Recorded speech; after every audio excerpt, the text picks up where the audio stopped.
এখানে যেই পার্সেন্ট 10,000 20,000 যে যেখানে পাচ্ছে এইভাবে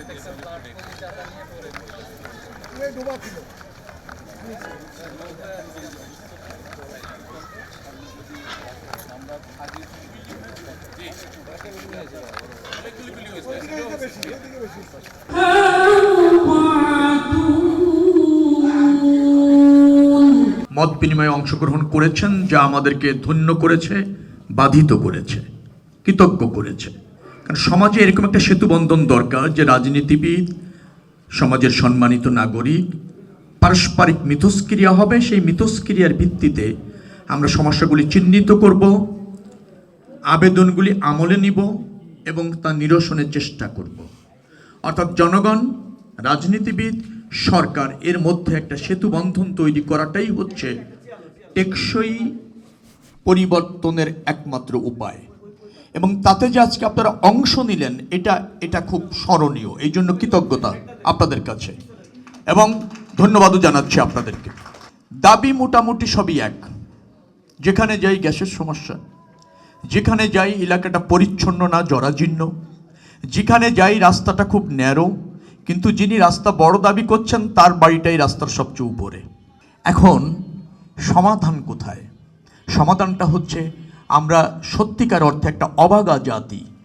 আমরা অপরিকল্পিতভাবে যত্রতত্র বাড়িঘরও করেছি, আবার এখন সব সুযোগ সুবিধাও আমরা চাই।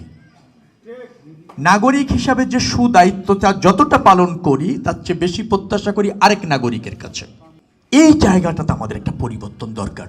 আমার ধারণা হচ্ছে তরুণ প্রজন্মের যারা আছে তারা আমার সাথে একমত হবে, কিন্তু দুঃখ হচ্ছে তরুণ প্রজন্মের সবাই কমই আছে এখানে।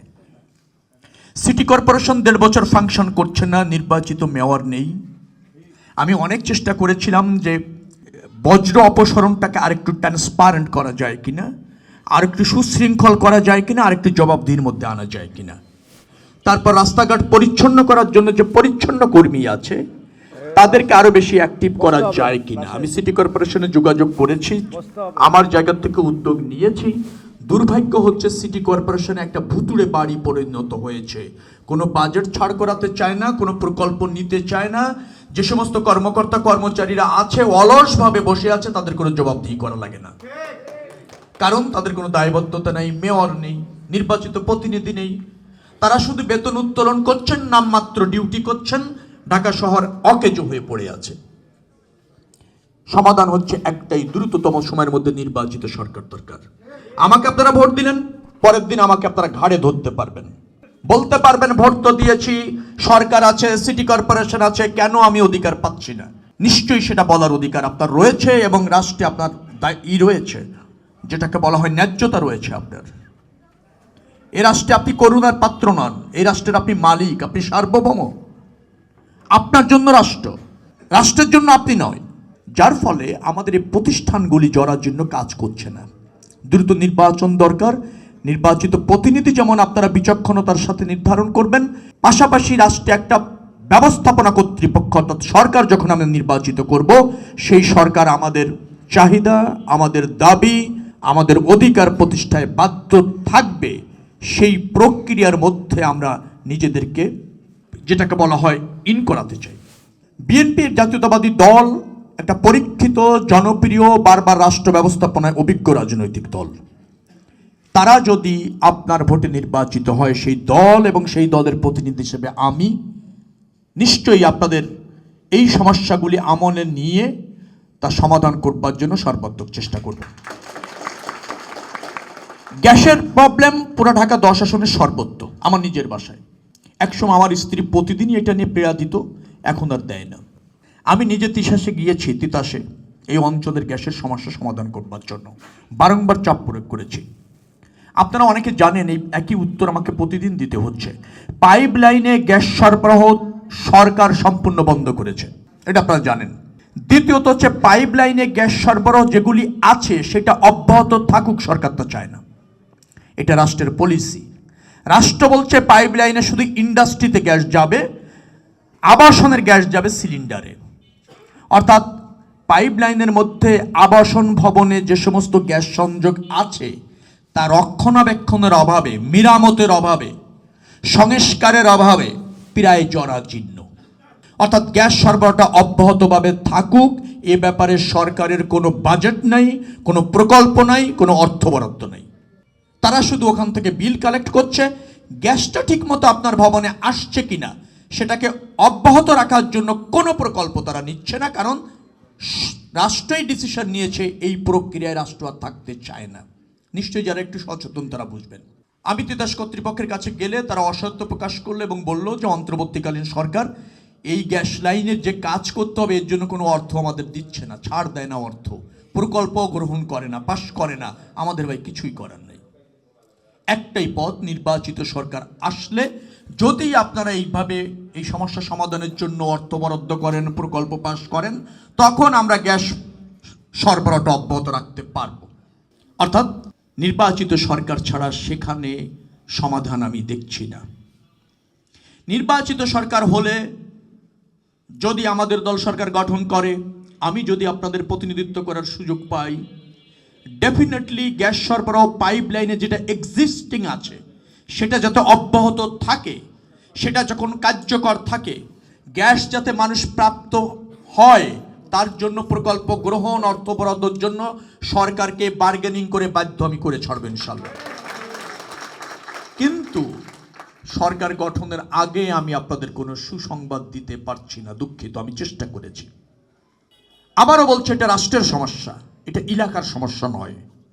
রাষ্ট্রের সীমাবদ্ধতা, রাষ্ট্রের নীতি নির্ধারণ, রাষ্ট্রের নীতি নির্ধারণের কাছে কোনো কোনো সময় আমাদের আত্মসমর্পণ করতে হয়, কষ্ট করতে হয়।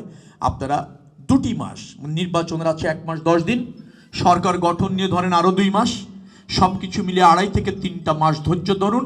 এই সমস্যা সমাধান একটা বের করতে পারবে ইনশাল্লাহ। আপনারা আগামীতে সুসংবাদ পাবেন।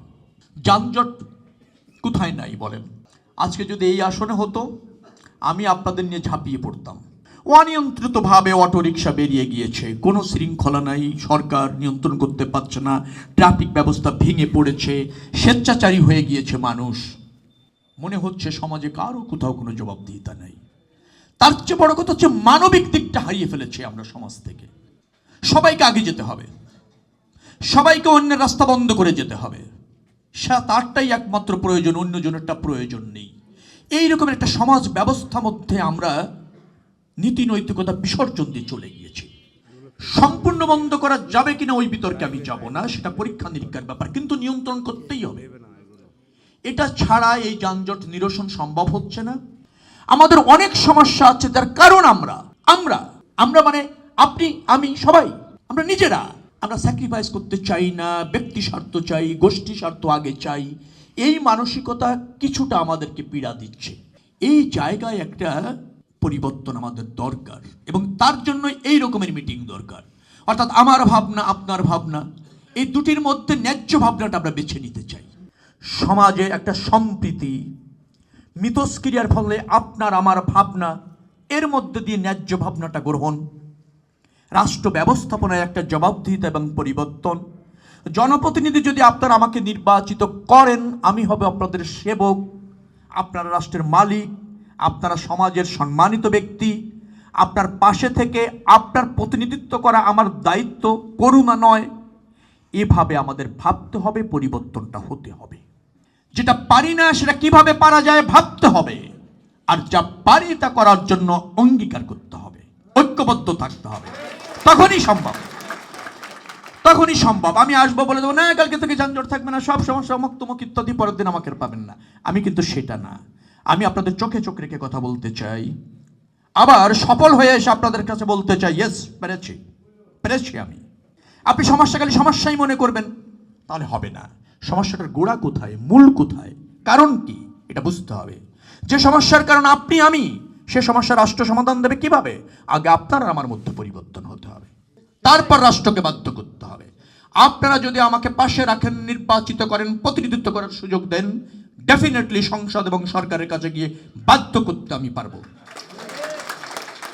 কিন্তু তার আগে পরিচ্ছন্নটা আমরা গলিটা করতেও পারি, যেখানে সেখানে ময়লা যদি না ফেলে সমস্যাটা কোথায়? 53 বছরের বাংলাদেশ, এখনো পর্যন্ত শিক্ষিত লোকটা রাস্তার উপর ময়লাটা ফেলে দেয়, শিখাতে পারিনি। রাস্তা কোথা দিয়ে পার হতে হবে 1 মিনিট অপেক্ষা করতে চাই না সিগন্যালের জন্য, গাড়ি চলছে তার মধ্যে দিয়ে এইভাবে সাপের গতিতে যাচ্ছি। আবার ঢাকা বিশ্ববিদ্যালয় সহ বাংলাদেশের না বিশ্বের অন্যান্য বিশ্ববিদ্যালয় থেকে বড় ডিগ্রি নিয়ে আসছি আমরা। খেয়াল করেন, আপনি প্রচন্ড শিক্ষিত, অধ্যাপক, জ্ঞানী, ডক্টরেট, রাস্তা পার আপনার নিয়মটা আপনি মানতে চান না। এই রকমের একটা জাতি আমরা। আবার এই জাতি, এই শ্রমিকে গিয়ে দেশের বাইরে গিয়ে সে ঠিকই নিয়ম মানছে। তার মানে হলো কি, আমরা নিজেরা শিখতে চাইছি না, বাধ্য হতে চাই না, মানতে চাই না, স্যাক্রিফাইস করতে জানি না। এইটা হলো আমাদের মূল সমস্যা। আপনারা যেহেতু এই সমাজের সম্মানিত ব্যক্তি, সম্মানিত নাগরিক, আপনারা আমরা আসেন, কাঁধে কাঁধ মিলে একটা স্বস্তির পরিবেশ তৈরি করি, একটা জবাবদিহিমূলক রাজনৈতিক কালচার তৈরি করি, যেখানে আপনার জনপ্রতিনিধি আপনার কাছে দায়বদ্ধ থাকবে, আপনার দৌড় গোড়ায় থাকবে। একজন বলছিলেন রবিবার দরজা সবসময় খোলা থাকবে। রবিবার দরজাই নাই, আপনার দরজাই আমার দরজা। আপনাদের সমস্যা আমি আছি, আপনারা আমার পাশে থাকুন, দলের সাথে থাকুন, চেষ্টা করি একবার সবাই মিলে দেখা যাক আমরা আমাদের অধিকার, আমাদের ন্যায্যতা এবং আমাদের সম্প্রীতি প্রতিষ্ঠিত করতে পারি কিনা। আমার বিশ্বাস আপনারা যদি আমার পাশে এভাবে থাকেন, এভাবে, আর আমার যদি আল্লাহ সেই সুযোগ দেয় আপনাদের প্রতিনিধিত্ব করবার, নিশ্চয়ই অমর্যাদা করব না, সফল হবই। আমি দীর্ঘদিন ধরে এই এলাকায় রাজনীতি করি, আপনাদের প্রতিনিধিত্ব করতে এর আগে 2020 সালের নির্বাচনে বিএনপি ধানের শীষ প্রতীক দিয়ে আমাকে পাঠিয়েছিলেন আপনাদের কাছে। আপনাদের সম্ভবত ভোট দেওয়ার সুযোগ হয় নাই, আমারও প্রতিনিধি হওয়ার সুযোগ হয়নি। এবার আবার বিএনপি আপনাদের কাছে ধানের শীষ প্রতীক দিয়ে আমাকে পাঠিয়েছে আপনাদের প্রতিনিধিত্ব করবার জন্য। আপনারা আমাকে পাশে রাখবেন, আমার দলকে পাশে রাখবেন। একটা কথা বলে যেতে চাই, সমস্যা সমাধান করার চেষ্টার ক্ষেত্রে ঘাটতি থাকবে না, তবে এটা ঠিক, বিএনপির হয়ে রাজনৈতিক কর্তৃত্ব, চাপ প্রয়োগ, সুবিধা নেওয়া, আপনাদের জনজীবন বিপর্যস্ত করা, বিশেষ বিশেষ নেতা গজিয়ে যাওয়া, যাকে দেখলেই সালাম দিতে হবে, যা চাই দিয়ে দিতে হবে, সেটা হবে না, হবে না। অনেক নেতা এখানে আছেন, আমি তাদের সামনে বলে যাচ্ছি, বিএনপি করবে আপনাদের উপর চাপ প্রয়োগ করে অনৈতিক সুবিধা নেবে, এটা অন্তত হবে না, হবে না। আইন শৃঙ্খলা রক্ষা বাহিনীর কথা বলেছেন, চুরির কথা বলেছেন, খুব কঠিন কাজ এটা রোধ করা, জাদু হলে হবে, এছাড়া সম্ভব নয়। তবে পুলিশের নজরদারি বাড়াতে হবে। চিহ্নিত করা যায় কিনা চোরগুলিকে, দেন আমরা ধরে তাদেরকে নিবৃত্ত করার চেষ্টা করি, আইনের আওতায় আনা। একটা কাজ করতে পারবো, সেটা হচ্ছে দল এবং কোনো সন্ত্রাসী গোষ্ঠী যদি আপনাদের জীবন, জীবিকা, সম্পদ এর জন্য হুমকি হয়, অনৈতিক সুবিধা নিতে চায়, আপনার ইনকাম তার সংসার চালাতে চায়, ইনকাম আপনার, সংসার চলবে তার, এইটা হলে আমাকে বলবেন, আমাকে জানান। আজকে এবং এই মুহূর্তে দায়িত্ব আমার। এইটুকু আপনাদের বলতে পারি, দল এবং দলের বাইরে কেউ আপনাদের উপর খবরদারি করতে পারবে না, আপনাদের ব্যক্তি অধিকার হরণ করতে পারবে না।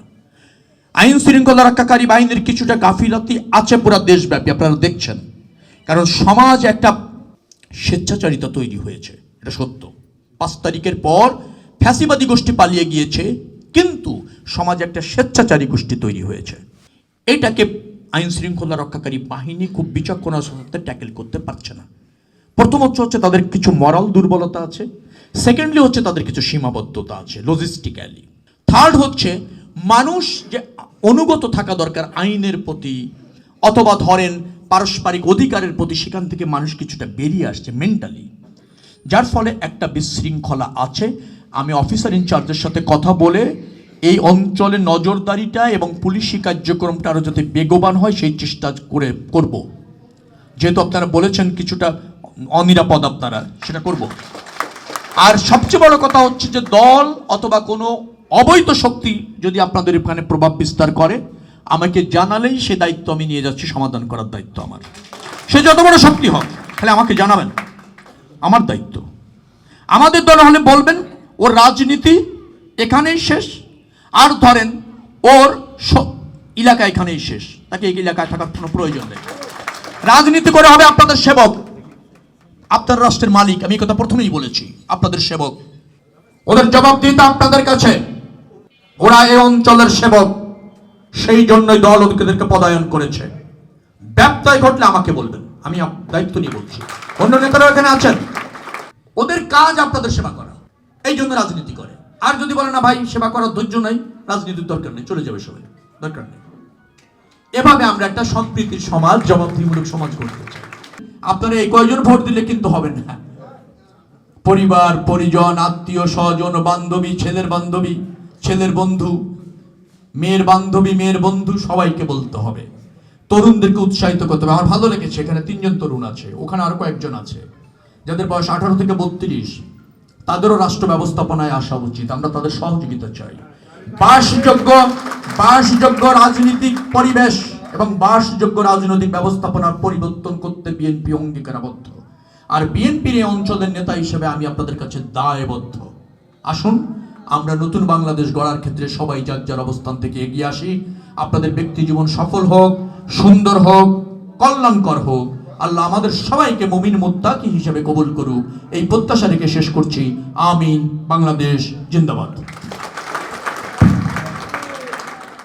اللهم امين. اللهم انت السلام ومنك السلام تبارك ربنا وتعالى يا ذا الجلال والاكرام. اللهم انا نسالك علما نافعا ورزقا حلالا رب ارحمهما كما ربياني صغيرا. يا رب العالمين, আমরা যারা উপস্থিত হয়েছি আল্লাহ আপনার পবিত্র কালামগুলো শুনলাম। আল্লাহ সবেমাত্র আল্লাহ আমরা এইমাত্র মাগরিবের নামাজ আদায় করে আল্লাহ কিছু সংখ্যক মানুষকে নিয়ে আল্লাহ আপনার দরবারে হাত উত্তোলন করেছি। আল্লাহ আমাদের নেক হাজতকে আপনি পরিপূর্ণ কবুল আর মঞ্জুর করে নিন। আল্লাহ খাস করে আমরা এখন দোয়া করতেছি, আল্লাহ 3 বার নির্বাচিত হয়েছিলেন আল্লাহ সাবেক প্রধানমন্ত্রী মরহুমা বেগম খালেদা জিয়া জন্য আমরা দোয়া করতেছি। আল্লাহ উনি যত খেদমত করেছে দেশের জন্য, যেখানে যে কাজ করেছে সব কাজগুলো যেন আল্লাহ খেদমত হয়, এই হিসেবে আমরা দোয়া করতেছি। আল্লাহ আপনি কবুল আর মঞ্জুর করে নিন। আল্লাহ আপনার স্বামী মোহাম্মদ জিয়াউর রহমান সাহেব, আল্লাহ উনিও যে খেদমত করেছেন আল্লাহ ওনার খেদমতগুলোকে আপনি কবুল আর মঞ্জুর করে নিন। আল্লাহ ওনাকে খাস করে শহীদের দরজা দান করে দেন। আল্লাহ খাস করে ওনার শহীদের দরজা দান করে দেন। আল্লাহ আমরা এখন দোয়া করতেছি, আল্লাহ আমাদের এই ঢাকা 10 আসনের সংসদ সদস্য প্রার্থী শেখ মোহাম্মদ রবিউল আলম সাহেবের জন্য আল্লাহ ওনার হাতকে আপনি শক্তিশালী করে দেন। আল্লাহ উনি যেন দেশ ও জাতির খেদমত করতে পারে সেই তৌফিক দান করে দিন। আল্লাহ আমাদের প্রত্যেকের নেক হাজত আর নেক উদ্দেশ্যকে আপনি পরিপূর্ণ কবুল আর মঞ্জুর করে নিন। আল্লাহুম্মা আফিনা মিন কুল্লি বালাইদ দুনিয়া ওয়া আযাবিল আখিরাহ। আল্লাহুম্মা ইন্না নাসআলুকা ইলমান নাফিআন ওয়া রিজকান হালালা রব্বিরহামহুমা কামা রাব্বায়ানি সগীরা। ওয়া সাল্লাল্লাহু তাআলা আলা খায়রি খালকিহি সাইয়্যিদিনা মুহাম্মাদিন ওয়া আলা আলিহি ওয়া সাহবিহি আজমাইন। আমিন বিরহমাতিকা ইয়া আরহামার রাহিমিন। ওয়া আলাইকুমুস সালাম ওয়া রাহমাতুল্লাহি ওয়া বারাকাতুহু। খোরশেদ আলম ভাই উনি অসুস্থ ছিলেন।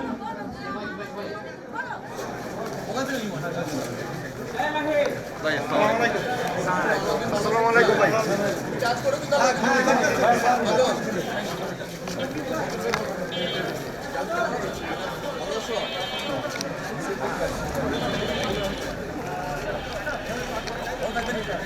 কেমন চলছে?